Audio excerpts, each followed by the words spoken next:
তুলসী গাছ হিন্দু ধর্মে বিশেষ মাহাত্ম্যপূর্ণ। তুলসীকে নারায়ণের স্ত্রী বলেই মনে করা হয়।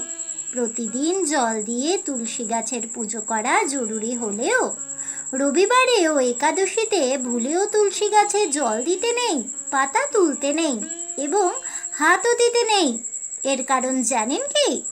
না জানলে অবশ্যই জেনে নিন আমার আজকের এই ছোট্ট ভিডিও থেকে। নমস্কার বন্ধুরা, অজানার পথের নতুন পর্বে আপনাদের সকলকে স্বাগত জানাই।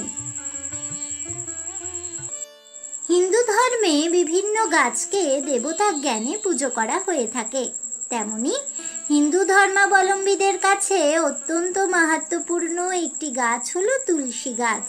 মনে করা হয় তুলসী গাছে স্বয়ং মা লক্ষ্মী দেবী বসবাস করেন। শাস্ত্র অনুসারে তুলসীকে নারায়ণের স্ত্রী বলেও মনে করা হয়।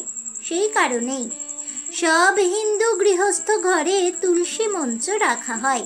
নিয়মিত তুলসী গাছের পুজো করলে এবং তুলসী গাছে জল দিলে মা লক্ষ্মী দেবী প্রসন্ন হন এবং সেই সংসারে মা লক্ষ্মীর আশীর্বাদ সর্বদা বজায় থাকে বলেই মনে করা হয়। তুলসী গাছের পুজো করলে মা লক্ষ্মীর পাশাপাশি সন্তুষ্ট হন নারায়ণও। তবে একটা কথা মনে রাখতে হবে যে রোজ তুলসী গাছে জল দিতে নেই। বিশেষ করে রবিবার ভুলেও তুলসী গাছে জল দেওয়া উচিত নয়। ধর্মীয় বিশ্বাস অনুসারে মনে করা হয় রবিবারে তুলসী গাছে জল দিলে মা লক্ষ্মী দেবী রুষ্ট হয়ে সেই সংসার ছেড়ে বিদায় নেন। রবিবার ছাড়া একাদশীর দিনেও তুলসী পাতা তুলতে নেই এবং তুলসী গাছে জল দিতেও বারণ করা হয়। কিন্তু কেন রবিবার ও একাদশী তিথিতে তুলসী গাছে জল দেওয়া উচিত নয় তা জানেন কি? জেনে নিন শাস্ত্র এই বিষয়ে কি বলছে। রোজ সকালে স্নান সেরে তুলসী গাছে জল দেওয়ার নির্দেশ দিচ্ছে শাস্ত্র। কিন্তু রবিবার ও একাদশীর দিনগুলিতে ভুলেও তুলসী গাছে জল দেওয়া ঠিক নয়। কারণ শাস্ত্র অনুসারে মনে করা হয় প্রতি রবিবার তুলসী দেবী তাঁর স্বামী নারায়ণের জন্য নির্জলা উপবাস রাখেন। তাই এদিনে তুলসী গাছে জল দিলে তাঁর উপবাস ভঙ্গ হয়ে যায়। তুলসী পাতা ছিঁড়লে মা তুলসী দেবী রুষ্ট হন।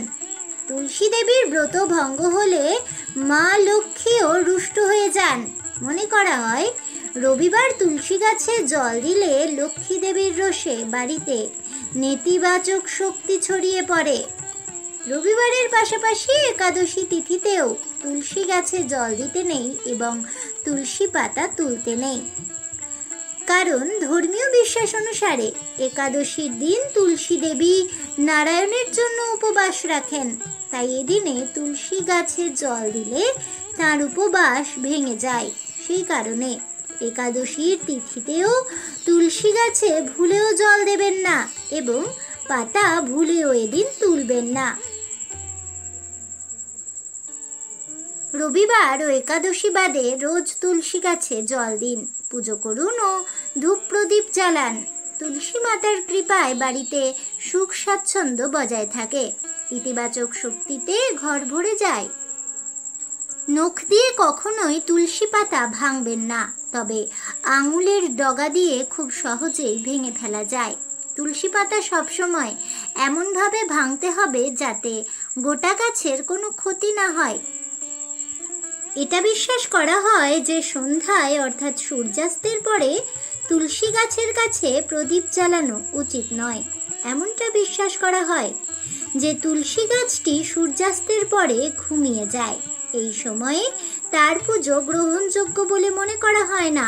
এই সময় তুলসীকে জলও নিবেদন করা উচিত নয়। রবিবার তুলসী গাছে তাই প্রদীপ জ্বালানো কখনোই উচিত নয়।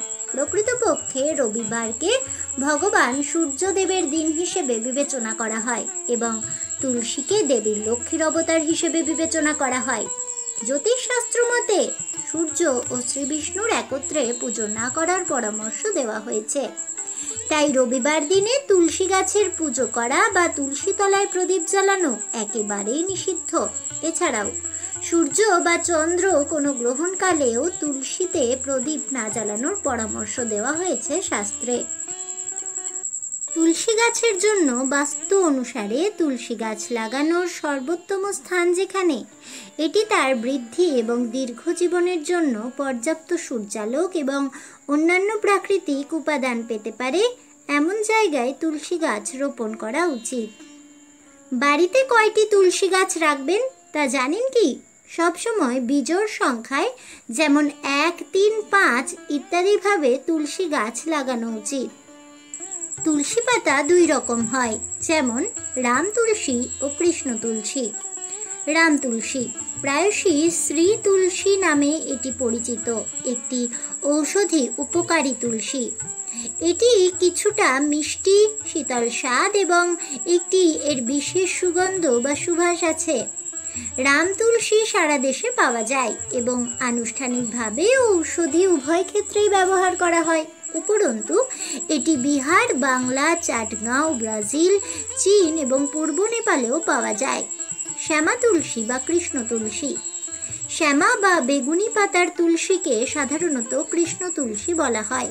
কিংবদন্তি অনুসারে বেগুনি পাতা থেকে কৃষ্ণ তুলসীর নাম এসেছে, যেহেতু বেদে ভগবান শ্রীকৃষ্ণকে গাঢ় নীল বর্ণের বলে বর্ণনা করা হয়েছে। তুলসী গাছের একটি স্বতন্ত্র রং রয়েছে এবং এটি তার স্বাদের জন্য বিখ্যাত। বলা হয়ে থাকে এই কৃষ্ণ তুলসীটি অন্যান্য জাতের তুলসীর তুলনায় একটু কমই জন্মায়। হিন্দু ধর্মে তুলসীর বিশেষ মাহাত্ম্য রয়েছে। বিভিন্ন পূজা অর্চনা ও শুভ কাজ তুলসী পাতা ছাড়া অসম্পূর্ণ।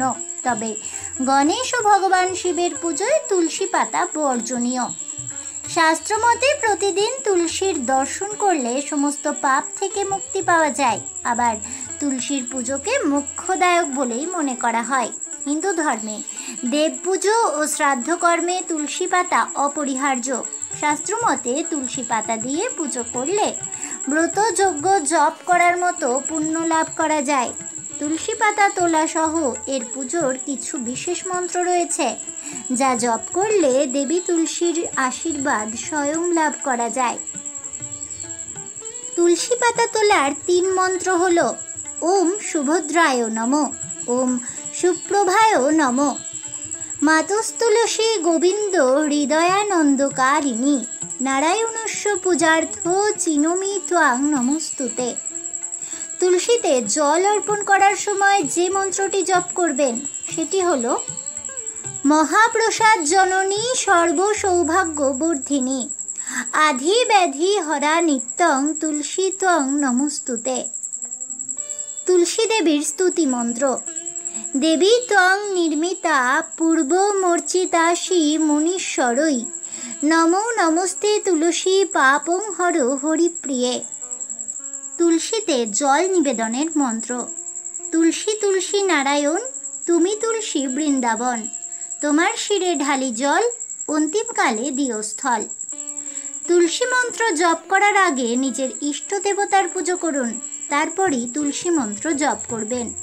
তুলসী মন্ত্র জপ করার আগে তুলসীকে প্রণাম করুন, তারপর তুলসী গাছে শুদ্ধ জল অর্পণ করুন। এরপর তুলসীর শৃঙ্গার করতে ভুলবেন না। হলুদ সিঁদুর দিয়ে তুলসীর শৃঙ্গার করুন, তারপর তুলসীর সামনে ঘিয়ের প্রদীপ ধূপকাঠি প্রজ্বলিত করুন।